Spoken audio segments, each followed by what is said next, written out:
A paz do Senhor a todos. Hoje estamos aqui com mais uma aula, né? Nós vamos ainda de sociologia.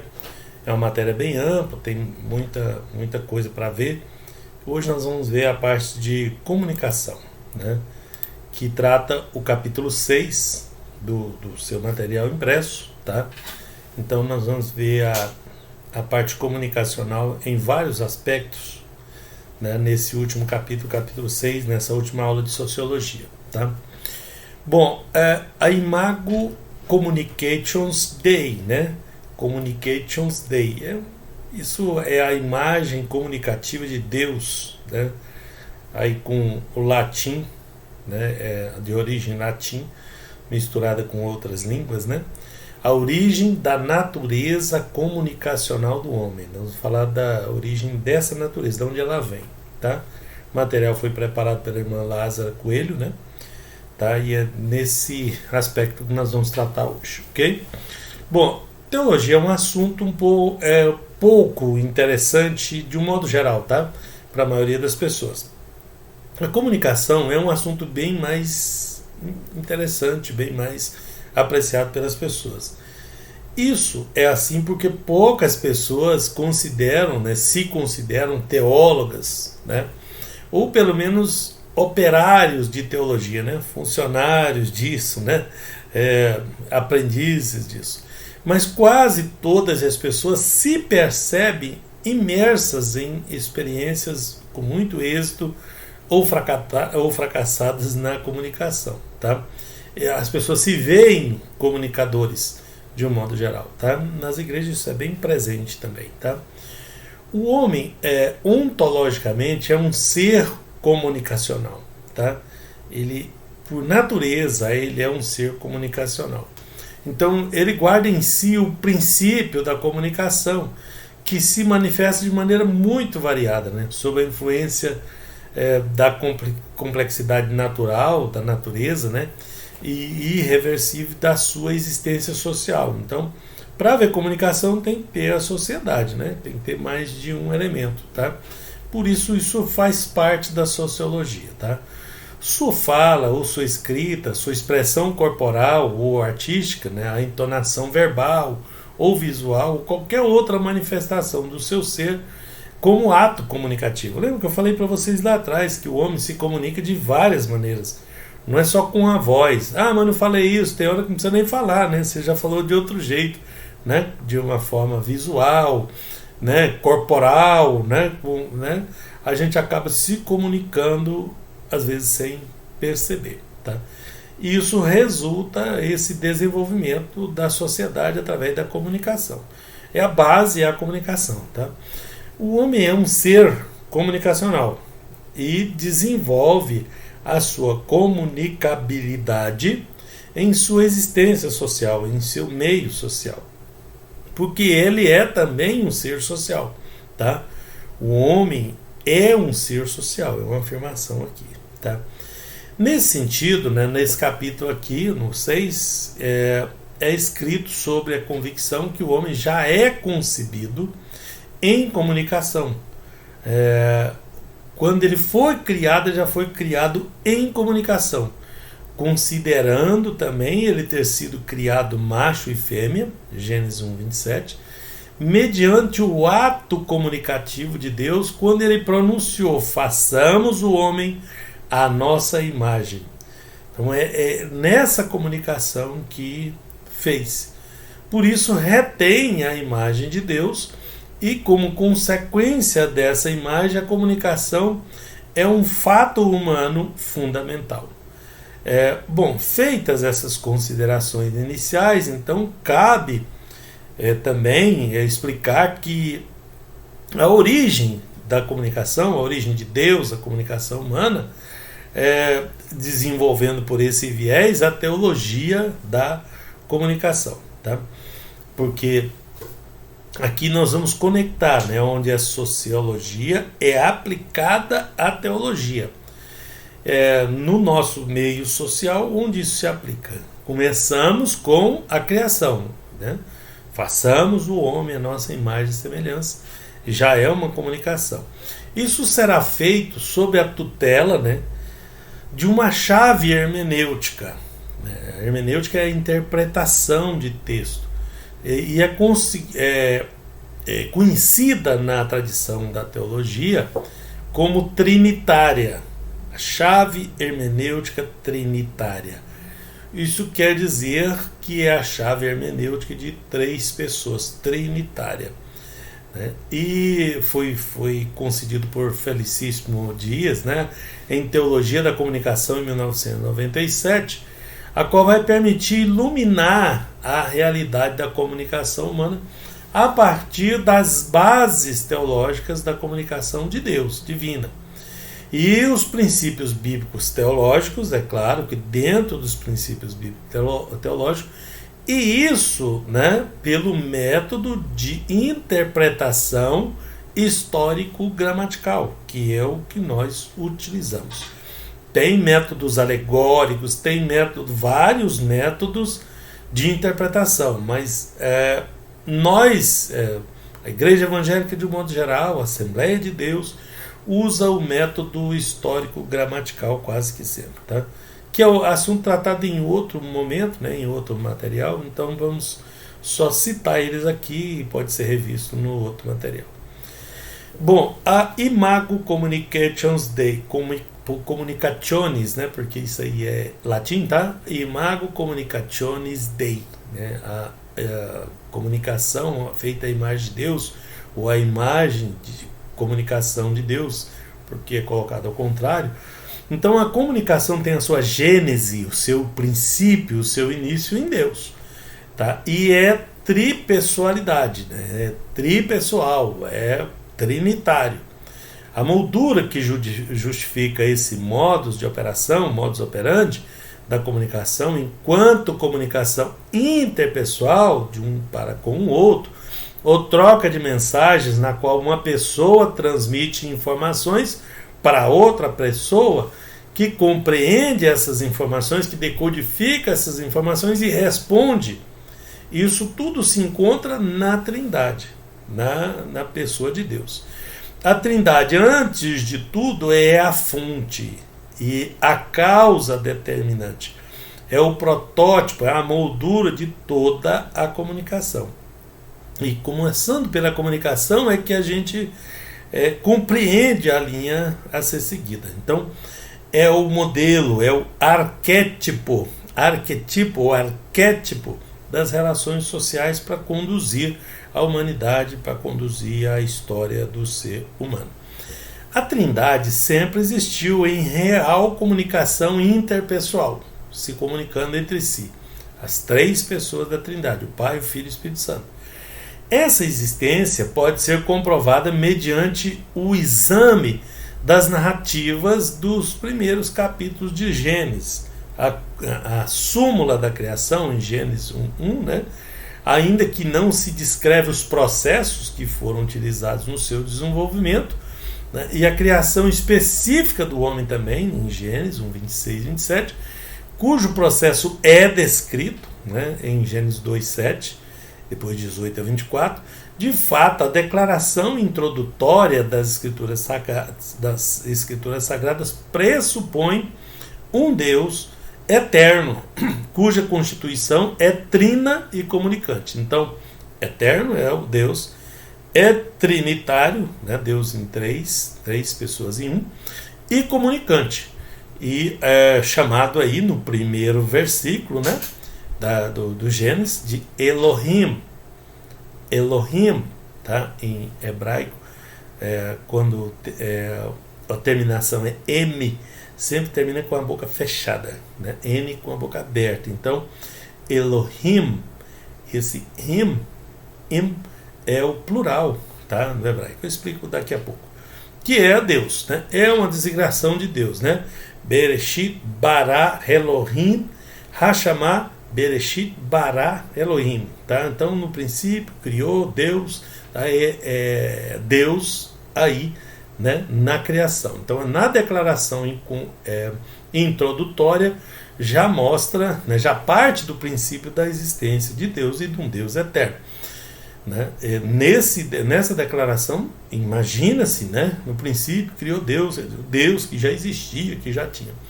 no princípio criou Deus os céus e a terra. Gênesis 1, ou seja, antes de todas as coisas fosse o Deus trinitário, né, antes que as coisas existissem ou fossem criadas, o Deus trinitário criou o universo simplesmente comunicando-se. E disse Deus. Várias vezes aparece no Gênesis, né? Tá aí as referências, tá? E disse Deus, e quando Deus disse, isso aconteceu.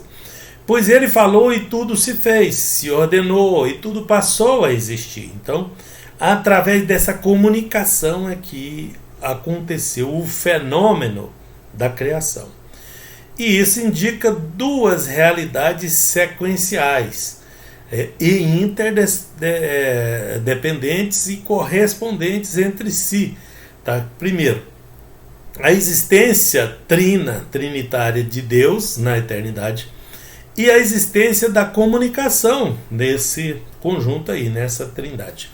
Tá? Bom, então vamos lá. A existência, o item 1.1 fala da existência trinitária de Deus na eternidade. Tá? Porque temos a eternidade passada, depois na criação temos a marcação do tempo, criação do dia e da noite e tal. Mas aí para trás é eterno.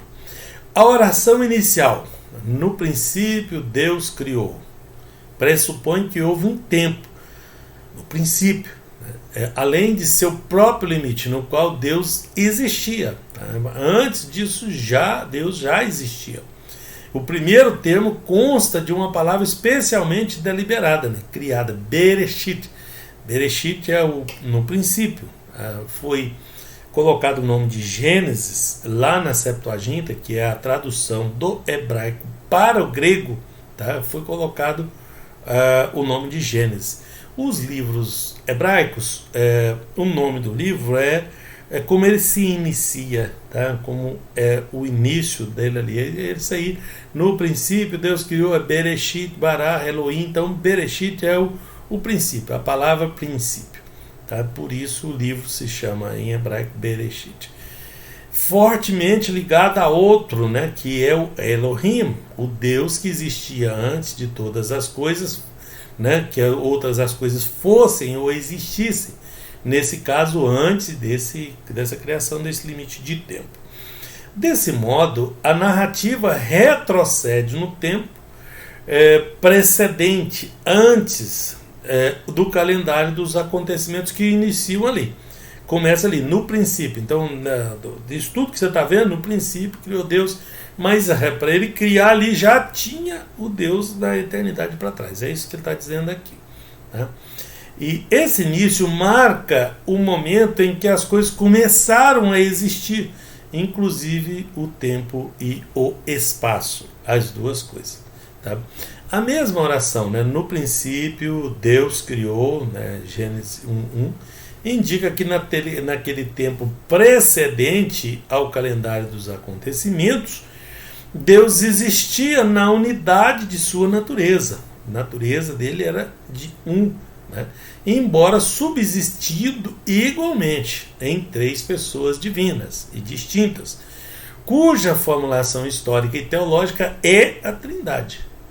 E nessa sentença inicial, o Elohim, o sujeito da narrativa da criação,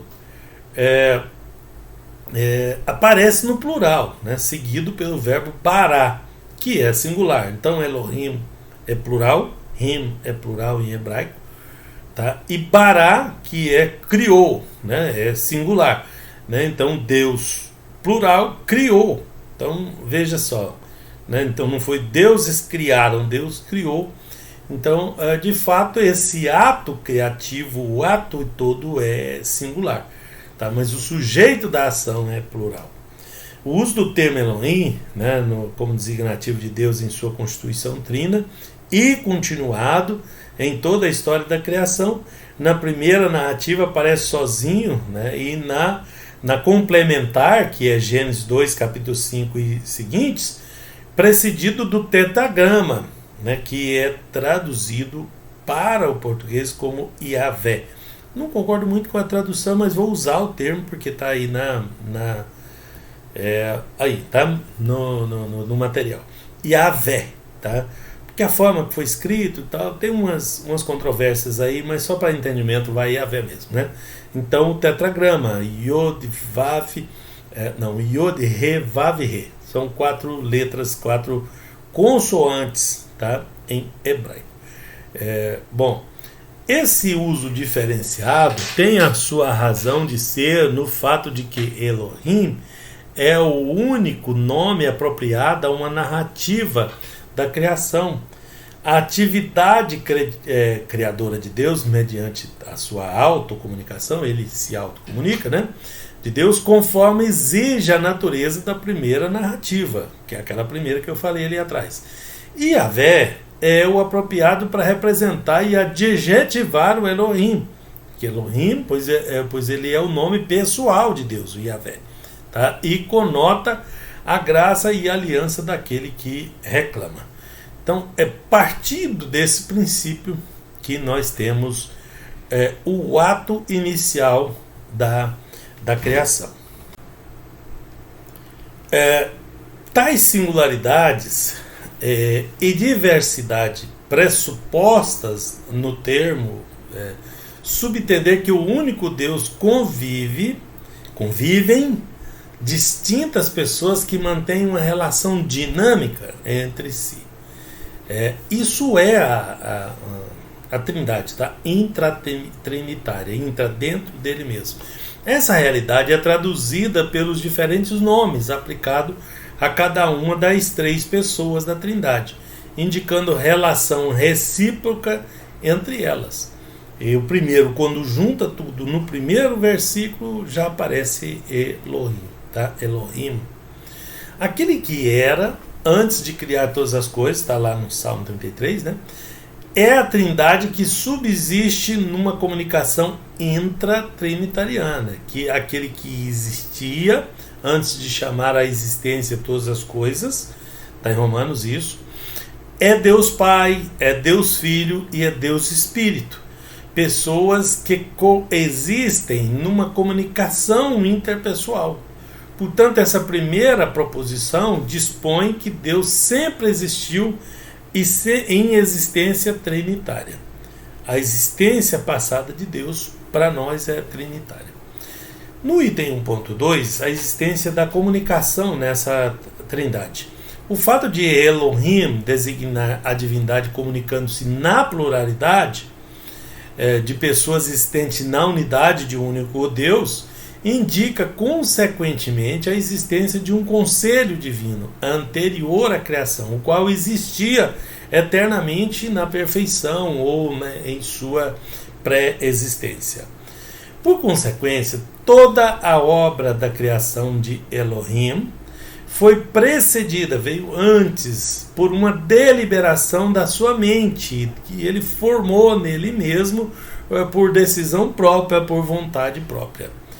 Tais deliberações e decisões, com consequente realização de Deus e todas as coisas, são encontradas aí na Bíblia por toda parte, tá? Como um conselho, lá no Salmo 33:11, Isaías 46:10. Vou deixar os versículos para vocês investigarem aí e aprofundar, tá? Nessa interpretação de Paulo, a Trindade chega ao clímax salvador de Deus em favor do crente, daquele que crê. Sua tese é que a escolha do crente foi feita segundo o propósito daquele que faz todas as coisas, conforme o conselho da vontade dele mesmo, tá? Tá aqui no versículo 11b, tá? Ele argumenta também que da mesma forma esse controle soberano de Deus abarca todas as coisas, tá? Tudo está nas mãos dele.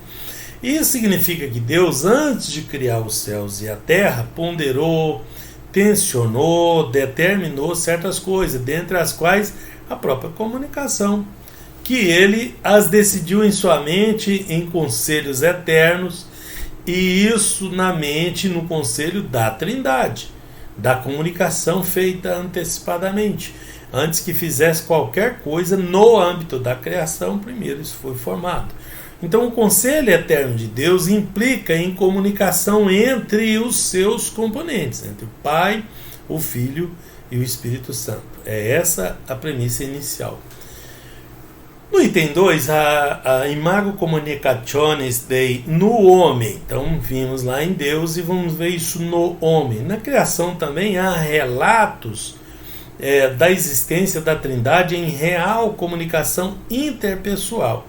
As narrativas da criação, como vimos no Gênesis 1 e 2, especificamente aquela que se refere à criação do homem no sexto dia, apontam nessa direção. Então, disse Deus: façamos o homem à nossa imagem conforme a nossa semelhança.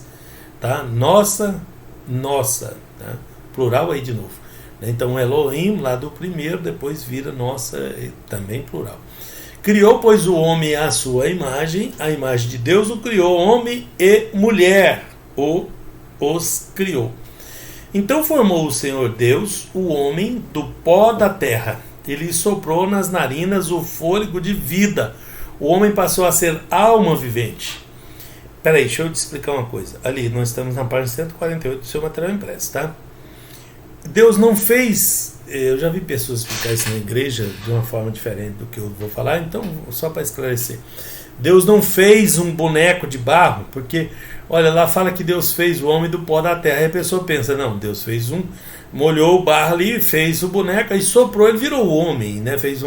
Não, ele pegou os elementos do pó da terra, todos os elementos da terra, pegou o cálcio, o fósforo, nitrogênio, boro, molibdênio, todos os elementos da terra, e formou o homem, não o boneco de barro, né? Então, do pó da terra, de tudo que tinha na terra, ele formou o homem. Formado o homem, do pó da terra, ele lhe soprou a vida, né? Soprou-lhe o fôlego de vida. Percebeu aí a diferença? Isso indica a existência de várias realidades. A comunicação intratrinitária na criação do homem e a característica, né, comunicante do Criador na criação humana. Então a comunicação já existia no Pai, Filho e Espírito Santo antes, e essa comunicabilidade foi passada à criatura humana. A possibilidade de se comunicar. Não de se criar alguma coisa, mas de se comunicar. Nós estamos falando de comunicação aqui, tá? No 2.2 fala da existência da característica comunicante do Criador na criatura. Então vamos especificar melhor aquilo lá. A declaração façamos o homem a nossa imagem conforme a nossa semelhança caracteriza que o homem como um ser simplesmente comunicante, né, na criação, dentro da criação de Deus. O modo usado por Deus para formar o homem a partir de si é preâmbulo, porque o homem foi feito com a imagem e semelhança de Deus, tá? É preâmbulo, né, para a feitura deste a sua própria imagem, tá? Esse modo é contrabalançado pelo verbo napar, né? Napar, né? No hebraico fala napar, tem raspar a garganta um pouquinho, soprar, respirar, né? Entregar ou perder a vida, né? Essa modelagem inclui dois elementos, né? O pó da terra e o sopro divino, aí nessa circunstância criativa, tá? Então, quanto ao elemento terreno, né, é identificado imediatamente na conexão feita pelo autor através dos termos Adam, que é homem, e Adama, que é terra, cuja raiz é a mesma. Porque no hebraico tem uma particularidade, é diferente dos outros idiomas, porque as palavras partem de uma mesma raiz, que tem um significado próximo, e aí as outras vão derivando naquele mesmo significado. Então fica um pouco mais fácil de estudar, né, de entender as coisas no hebraico.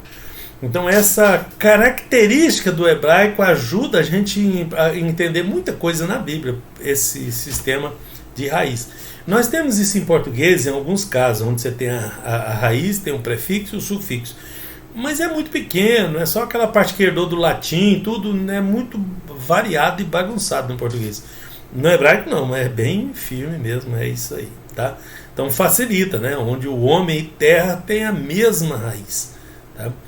Bom, eu estou na página 150, passando para a seguinte: esse fôlego de vida que foi soprado ali, refere-se ao sopro divino, a respiração vital que tornou o homem ser vivente, né? Foi a comunicação de Deus, né? Haja e ouve, né? E criatura vivente, aquele que vive porque é o ser animado por Deus, por um sopro vital, um corpo material animado por uma pessoa,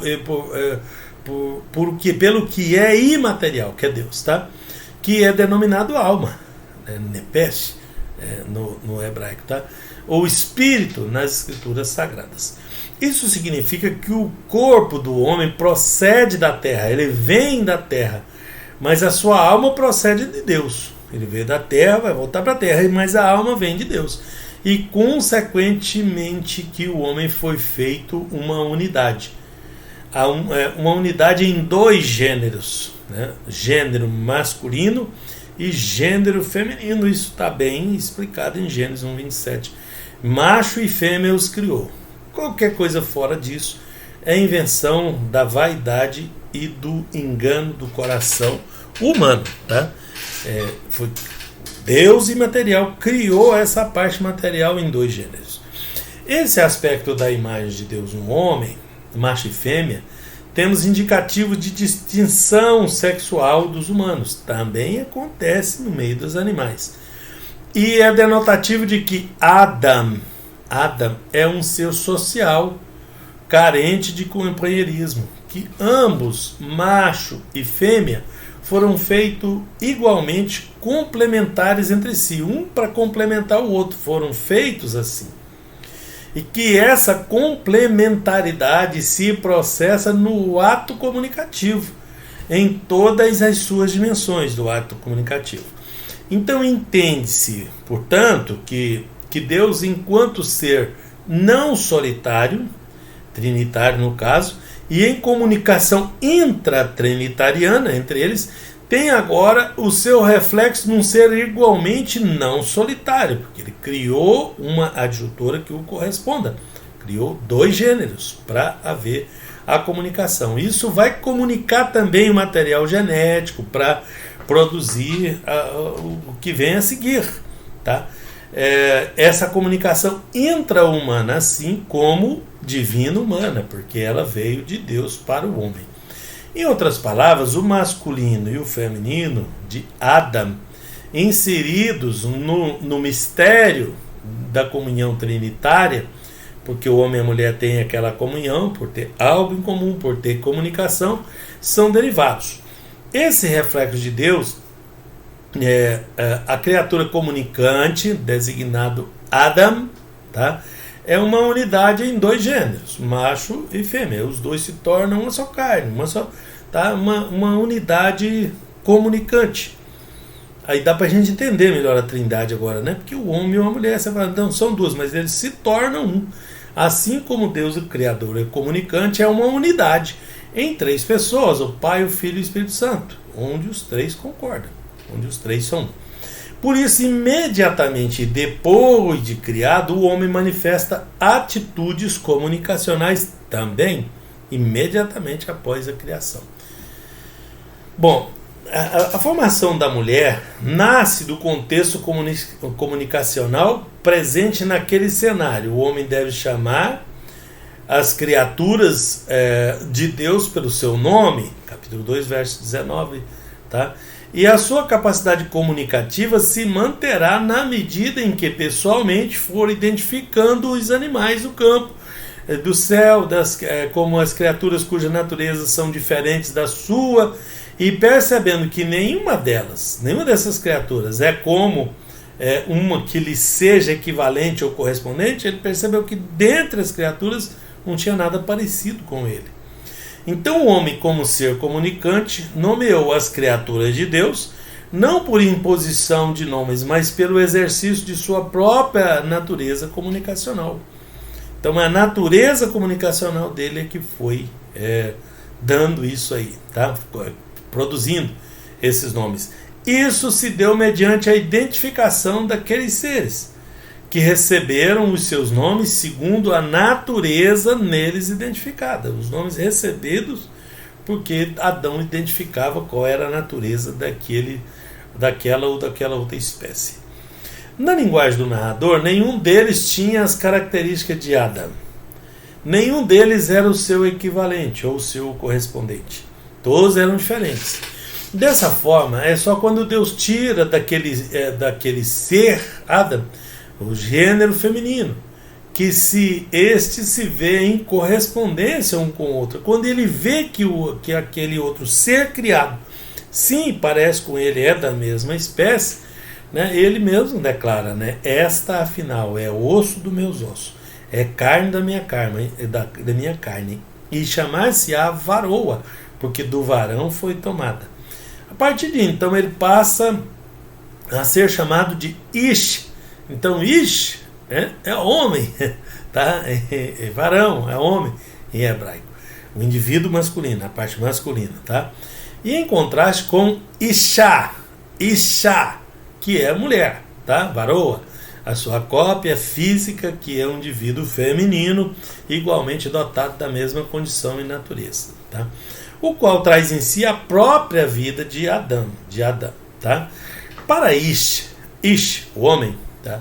O entendimento de que Isha, provida por Deus, é para si uma consorte intelectual e física, e portanto ele pode estabelecer uma comunicação consigo, adveio do exercício comunicativo instruído por Deus.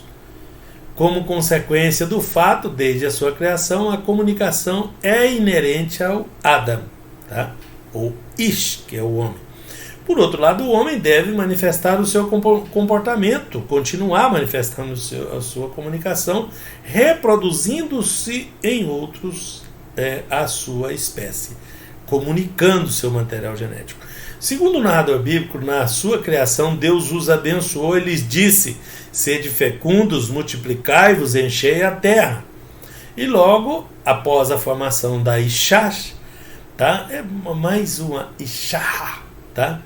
Tem que dar uma arranhada na garganta, eu estou simplificando, tá? E a sua identificação como Ish acrescenta Elohim, tá? Por isso deixa o homem pai e sua mãe e une-se a sua mulher, tornando os dois uma só carne, fazendo uma unidade dos dois gêneros, tá? Somente dos dois gêneros. O fato é significativo, pois a primeira ordem dada à sua criatura superior é que transmita a vida recebida.